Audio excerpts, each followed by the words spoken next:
Once every 10 years or so, a game is created and set a new standard for all games alike. We're here today to see if this is one of those games. Welcome to my review of Hello Kitty 3D Racing for the Nintendo 3DS. Hello Kitty 3D Racing's gameplay is very reminiscent of games such as Mario Kart and Diddy Kong Racing. In fact, it's even closer to Diddy Kong Racing than Mario Kart, because just like Diddy Kong Racing, Hello Kitty 3D Racing offers you a greater variety of vehicles to drive around in, such as cars, boats, and even an airplane. It just happened to be a lamer version of Diddy Kong Racing, because this is also where the similarity ends between Hello Kitty 3D Racing and Diddy Kong Racing. Because Hello Kitty 3D Racing does the bare minimum. And despite it doing the bare minimum, it doesn't do the bare minimum very well.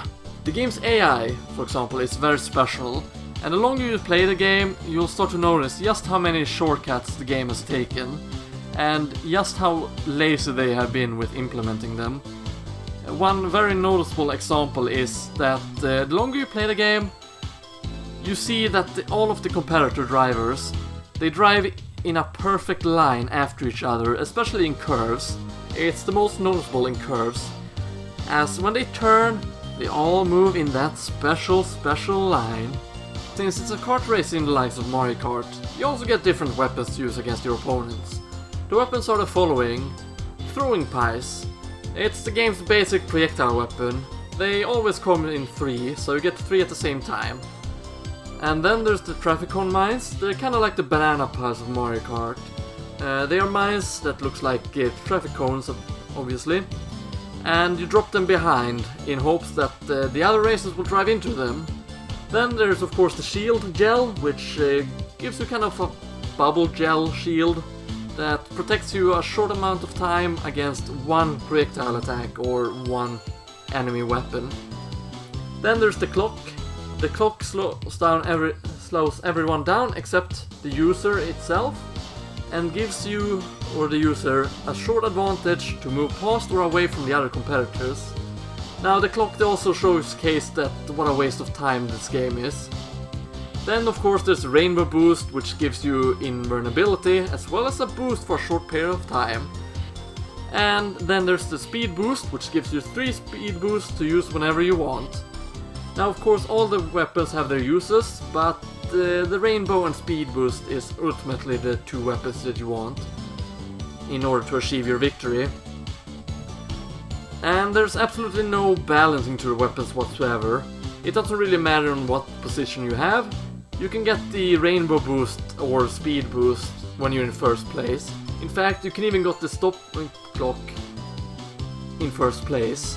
One thing is worth mentioning about the dual screen and the optical 3D of the game, since it's been reviewed on the 3DS.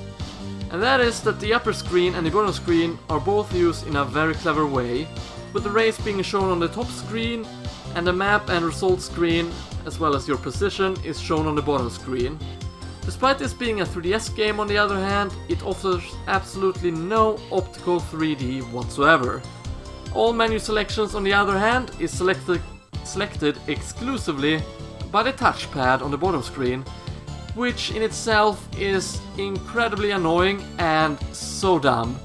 I don't understand what ran into their head when they made this business decision to have the menu selection selected on the bottom screen with the touchpads only. For example, if you want to select any of the tournaments in the tournament mode, you first have to press on which tournament you would like to play.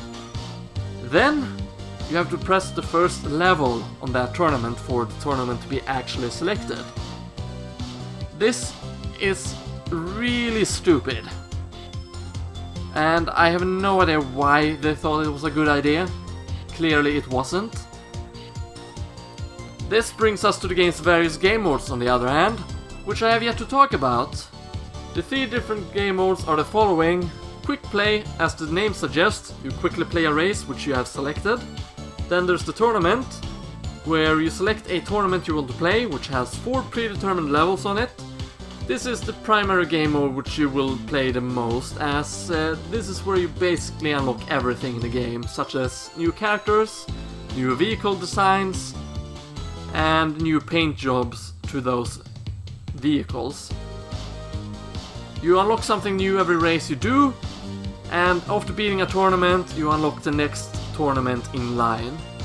Then there's the adventure mode, which is an incredible shallow game mode, which consists of you doing the 4 same tasks 5 times on the ordinary levels, which just happens to be backwards from the quick races and tournaments. The 4 missions are the following: Cupcake Hunt, where you try to locate and pick up a set amount of cupcakes on a level. Then there's the Ring Chase, where you try to locate a certain amount of rings and drive through them before time runs out. Then there's a time race where you try to finish a lap before times run out. And last but not least, Apple Pick, where you're supposed to collect 99 apples before your time run out. If you finish a lap on this mission mode, all the apples will respawn and you'll get some extra time on you. Now to music and sound itself. This is probably where the game performs the best, actually. The sound is there and it portrays the games alright, with both the weapon sounds and the vehicle sound. The music, on the other hand, this is where the games shine the most. Of course, the music itself might not be the best, but it's not the worst either. Now, the tunes that play during the races, they're alright, and most of them are catchy enough for you to actually enjoy hearing them. This, on the other hand, cannot be said about the main menu theme, because it's not bad at all, actually. It's very good. It's probably the best music of the game, actually. It's definitely the catchiest one. I would actually say that it's a true masterpiece. Now, to the most important aspect of this game, the story. The year is 2042 and the world has been set into chaos as the intergalactic alien threat of the Dimension X troopers has attacked planet Earth. And it's up to Earth's only hope, the world leader and hero, Hello Kitty, to save the day. No, I'm just screwing with you guys. The game basically has no story whatsoever. Okay, so now you may wonder, what kind of expectation did I have of this game before I bought it? Well, when I did buy it, I did not have any expectation whatsoever. Except for one, of course, and that one expectation was that the game would suck. But oh boy, did not live up to my expectation, or perhaps live down to my expectation. What a beautiful game this was. This game went beyond my expectation and proved itself to be a lazy excuse of a game that did the bare minimum of being a kart racer clone. The game was playable, sure, but it was like the game wasn't playtested at all. Despite all that, I actually had fun and enjoyed playing this game, as weird as it sounds. Ultimately, is Hello Kitty 3D Racing an amazing game, or is it just a great game? God no! Like I mentioned previously, the game does the bare minimum, and despite it doing the bare minimum, it somehow still screws it up with that. It's so damn lazy. And in fact, with it being incredibly lazy, it falls flat, and even being lazy with it, it doesn't really work properly. Now imagine eating a piece of candy. Sure, the piece of candy barely has any taste, you can still enjoy it, but it sure as hell isn't good. But you know what? Despite that, I had fun, even though the game is awful, and I can't really complain about the price either. Now the thing is, here in Sweden, you pay about 600 Swedish crowns for a game. And what that is in dollars, it's like $90 or so. And I paid 100 Swedish crowns, which I believe was a sixth of the price. But as it turns out, this game is actually sold for 200 Swedish crowns. And yeah, I can't really complain about the price, because it's not that bad of a price for this game actually. This is one of those games that, well, you're probably better off not owning it, but you can definitely enjoy playing it at a friend's house when you're bored, when you have nothing better to do.